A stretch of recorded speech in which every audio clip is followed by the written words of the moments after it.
Hi, I'm so glad to have you join us on one more night of reading Roald Dahl's Charlie and the Chocolate Factory. I'm glad to see you all. Okay, we're going to wait for 1 or 2 minutes just so that everyone has a chance to join us. In the meantime, I'd like to know, do you have like a cup of hot chocolate or a warm cup of tea before you go to bed? Do you have it with you as you're watching this live stream? I hope you enjoy it if you do. And if you don't, I hope you have something else yummy that you can munch on while we're reading. So last time we read chapters 8 and 9. Oh, sorry, no, we read 10 and 9 and 10. So we have stopped at chapter 11. And chapter 11 is The Miracle. So remember, last time what happened was that Charlie's family started to starve. They didn't have any food, they didn't have any money, and then Charlie found 50 pence. He found a coin on the ground, and he wanted to run to the store as fast as possible and buy some chocolate, and then give it back to his mom. So he's running with his coin to the shop. Chapter 11. The Miracle. Charlie entered the shop and laid the damp 50 pence on the counter. "One Wonka's Whipple Scrumptious Fudge Mellow Delight," he said, remembering how much he had loved the one he'd had on his birthday. The man behind the counter looked fat and well fed. He had big lips and fat cheeks, and a very fat neck.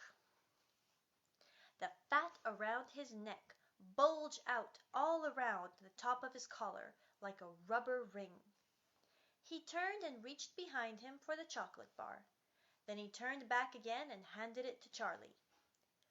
Charlie grabbed it and quickly tore off the wrapper and took an enormous bite. Then he took another and another. And oh, the joy of being able to cram large pieces of something sweet and solid into one's mouth. The sheer blissful joy of being able to fill one's mouth with rich, solid food.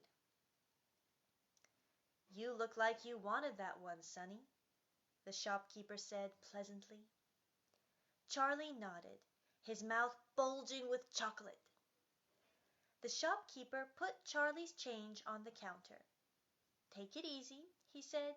"It'll give you a tummy ache if you swallow it like that without chewing." Charlie went on wolfing the chocolate. He couldn't stop, and in less than half a minute the whole thing had disappeared down his throat. He was quite out of breath, but he felt marvelously, extraordinarily happy. He reached out a hand to take the change. Then he paused. His eyes were just above the level of the counter. They were staring at the silver coins. The coins were all 5-penny pieces. There were 9 of them altogether. Surely it wouldn't matter if he spent just one more. "I think," he said quietly, "I think I'll have just one more of those chocolate bars, the same kind as before, please." "Why not?" the fat shopkeeper said, reaching behind him again and taking another Whipple Scrumptious Fudge Mellow Delight from the shelf. He laid it on the counter. Charlie picked it up and tore off the wrapper, and suddenly, from underneath the wrapper, there came a brilliant flash of gold. Charlie's heart stood still. "It's a golden ticket!" screamed the shopkeeper, leaping about a foot into the air. "You've got a golden ticket! You've found the last golden ticket! Hey, would you believe it? Come and look at this, everyone! The kids found Wonka's last golden ticket. There it is. It's just right there in his hands. It seemed as though the shopkeeper might be going to have a fit. "In my own shop, too!" he yelled. "He found it right here in my own little shop. Somebody call the newspapers quick and let them know. Somebody, watch out now, Sonny. Don't tear it as you unwrap it. That thing's precious." In a few seconds there was a crowd of about 20 people clustering around Charlie, and many, many more were pushing their way in from the street. Everybody wanted to get a look at the golden ticket and at the lucky finder. "Where is it?" someone shouted. "Hold it up so all of us can see it." "There it is, there!" someone else shouted. "He's holding it in his hands. See the gold shining?" "How did he manage to find it, I'd like to know?" a large boy shouted angrily. "20 bars a day I've been buying for weeks and weeks." "Think of all the free stuff he'll be getting, too," another boy said enviously. "He'll need it, that skinny little shrimp," a girl said, laughing. Charlie hadn't moved. He hadn't even unwrapped the golden ticket from around the chocolate. He was standing very still, holding it tightly with both hands, while the crowd pushed and shouted all around him. My little penguin is listening too. He wants to know what's going to happen. He felt quite dizzy. There was a peculiar floating sensation coming over him, as though he were floating up in the air, like a balloon. His feet didn't seem to be touching the ground at all. He could hear his heart thumping away loudly somewhere in his throat. At that point, he became aware of a hand resting lightly on his shoulder, and when he looked up, he saw a tall man standing over him. "Listen," the man said, "I'll buy it from you. I'll give you 50 pounds. How about it, eh? And I'll give you a new bicycle as well. Okay?" "Are you crazy?" shouted a woman who was standing equally close. "Why, I'd give him 200 pounds for that ticket. You want to sell that ticket for 200 pounds, young man?" "That's quite enough," the fat shopkeeper shouted, pushing his way through the crowd and taking Charlie firmly by the arm. "Leave the kid alone. Will you? Make way there. Let him out." And to Charlie, as he led him to the door, he whispered, "Don't you let anybody have it. Take it straight home quickly before you lose it. Run all the way and don't stop till you get there. Do you understand?" Charlie nodded. "You know something?" the fat shopkeeper said, pausing a moment and smiling at Charlie. "I have a feeling you needed a break like this. I'm awfully glad you got it. Good luck to you, Sonny." "Thank you," Charlie said, and off he went, running through the snow as fast as his legs would go. And as he flew past Mr. Willy Wonka's factory, he turned and waved at it and sang out, "I'll be seeing you. I'll be seeing you soon." And 5 minutes later he arrived at his own home. Chapter 12. What it said on the golden ticket.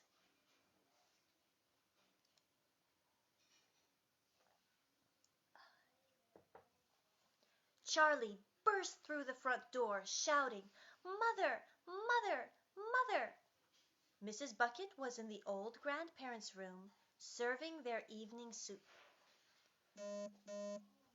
"Mother!" yelled Charlie, rushing in on them like a hurricane. "Look! Look! I've got it! I found some money in the street, and I bought 2 bars of chocolate, and the second one had the golden ticket, and there were crowds of people all around me, wanting to see it, and the shopkeeper rescued me, and I ran all the way home, and here I am! It's the 5th golden ticket, Mother, and I found it!" Mrs. Bucket simply stood and stared, while the four old grandparents, who were sitting up in bed balancing bowls of soup on their laps, all dropped their spoons with a clatter and froze against their pillows. For about 10 seconds there was absolute silence in the room. Nobody dared to speak or move. It was a magic moment. Then, very softly, Grandpa Joe said, "You're pulling our legs, Charlie, aren't you? You're having a little joke." "I am not!" cried Charlie, rushing up to the bed and holding out the large and beautiful golden ticket for him to see. Grandpa Joe leaned forward and took a close look, his nose almost touching the ticket.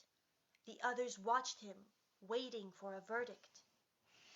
Then, very slowly, a slow and marvelous grin spread all over his face, and Grandpa Joe lifted his head and looked straight at Charlie.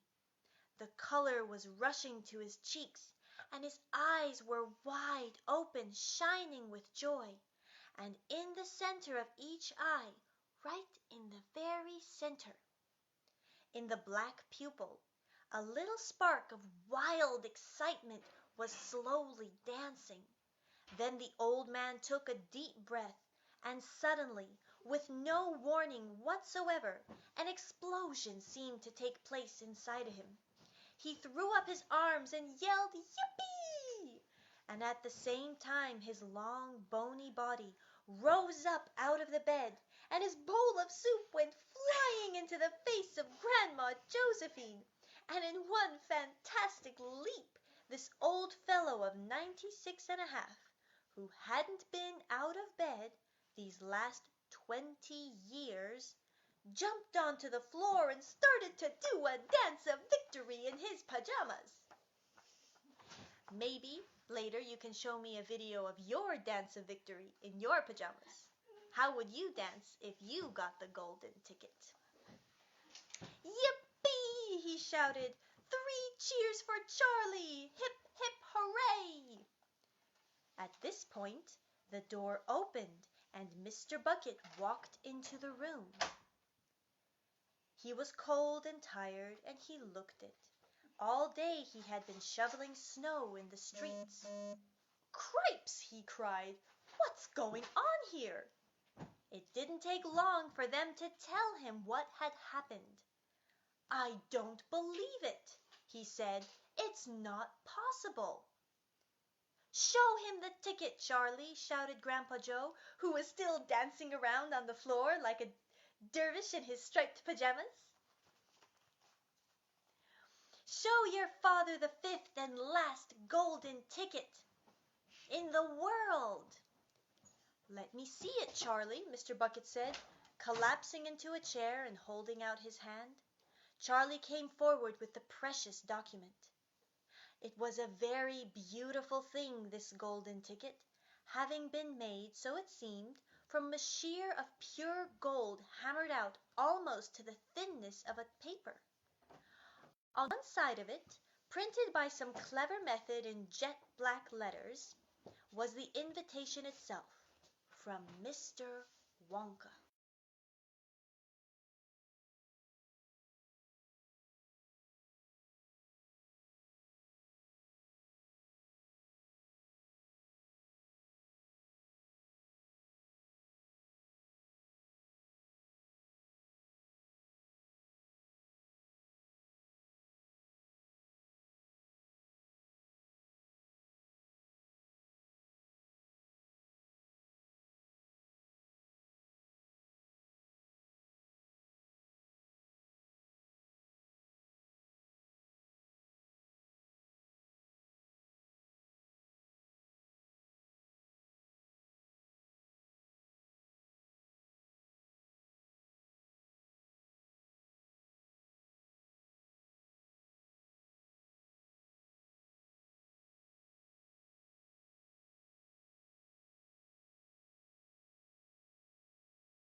supplies, you have only to come back to the factory and show this golden ticket, and I shall be happy to refill your cupboard with whatever you want. In this way you will be able to keep yourself supplied with tasty morsels for the rest of your life. But this is by no means the most exciting thing that will